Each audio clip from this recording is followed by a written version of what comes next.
Bonjour, je suis Jean-Yves Arrivé, psychologue, coach et consultant en ressources humaines. J'accompagne les entreprises et les salariés dans leur mission de dirigeants, de managers, d'animateurs d'équipe et pour les jeunes, l'élaboration de leurs projets professionnels.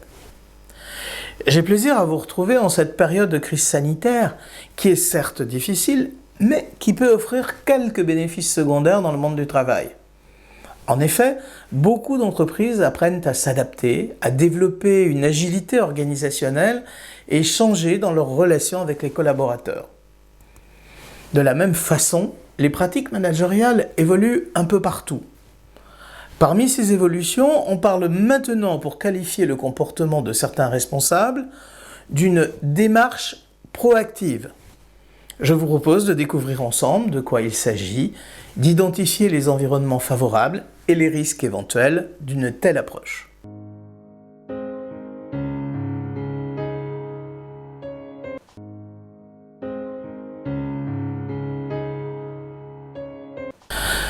Le manager proactif prend l'initiative de l'action, anticipe les difficultés et adopte des mesures adaptées aux situations pour les surmonter, en sachant innover lorsqu'il le faut.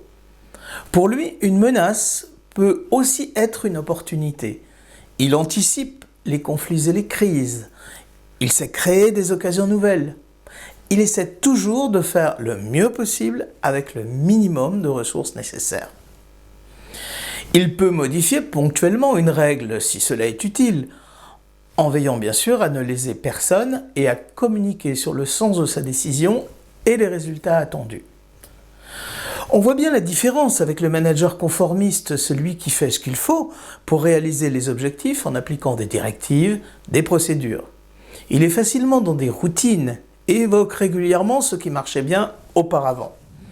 Il reproduit des modèles qui, souvent, ne correspondent plus à la réalité de l'environnement et aux besoins de l'entreprise. Le manager proactif, lui, sait sortir de sa zone de confort. Il n'hésite pas à prendre des risques calculés. Il mène plusieurs projets de front. Il se forme en permanence. Il est ouvert sur l'environnement. Il apprécie les relations. Il apprend de ses erreurs et sait rebondir. C'est souvent un créateur de liens. Il est dans l'instant présent, proche des collaborateurs et toujours orienté dans ses actions vers le futur proche et lointain.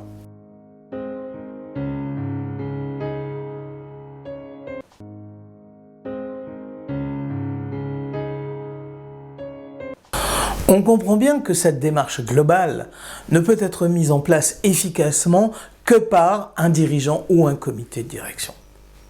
Bien sûr, il est toujours possible à un manager d'impulser une telle dynamique, mais il prend des risques. Il peut rencontrer des obstacles de la part de ses collègues, des équipes, voire même du dirigeant, et au final, cela se retournera contre lui. On a vu pendant cette période de crise sanitaire comment des dirigeants ont rapidement cherché à développer le travail à distance, développer les outils collaboratifs, visioconférences, agendas partagés, réunions créatives. Ils ont aussi aménagé le temps de travail. Ils ont su impulser des changements qui devront perdurer au-delà de cette période singulière. Bien sûr, mettre en œuvre un management proactif est possible pour répondre à une crise, mais il faut être vigilant à la formation des encadrants qui ne sont pas tous prêts à de tels changements. Ils n'ont pas toujours développé les compétences, notamment comportementales, relationnelles, que suppose un tel mode de fonctionnement dans une entreprise. De la même façon, il faut préparer les collaborateurs à ce que cela va signifier pour eux, mais nous en parlerons un peu plus tard.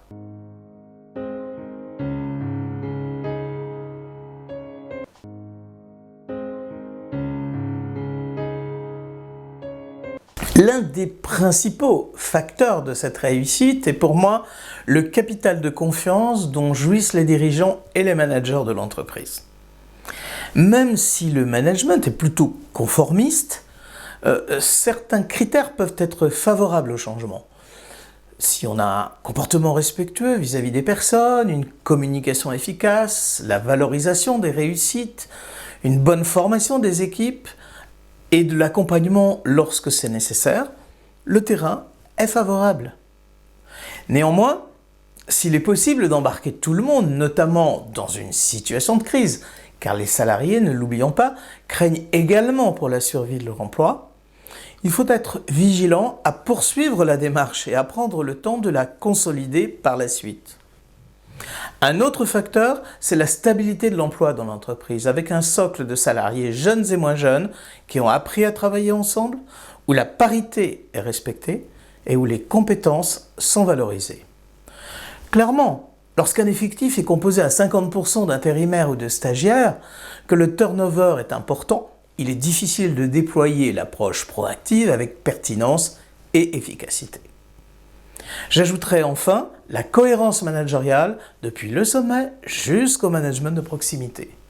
Je ne parle pas d'uniformité, car chaque cadre a sa personnalité, plus ou moins de charisme, plus ou moins d'assurance dans ses relations, mais bien de comportements et de règles partagées par tous et mises en œuvre de façon équilibrée.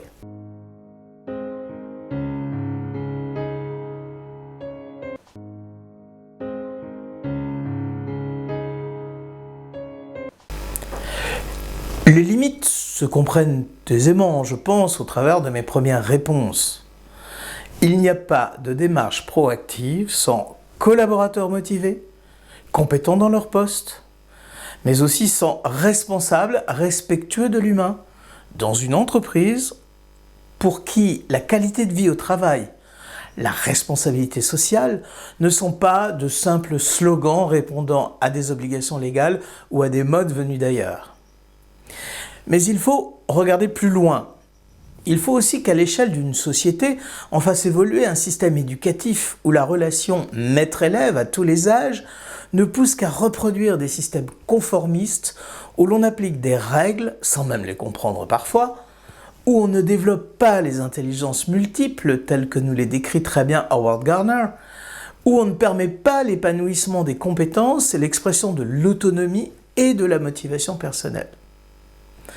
Dans la démarche proactive, les collaborateurs sont considérés comme des individus responsables indépendamment de leur âge, de leur sexe, et d'ailleurs la parité est une valeur importante.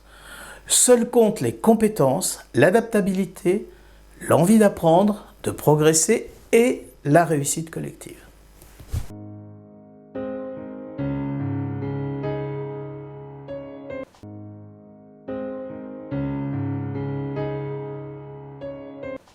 Effectivement, comme vous le dites, cette implication des collaborateurs est essentielle.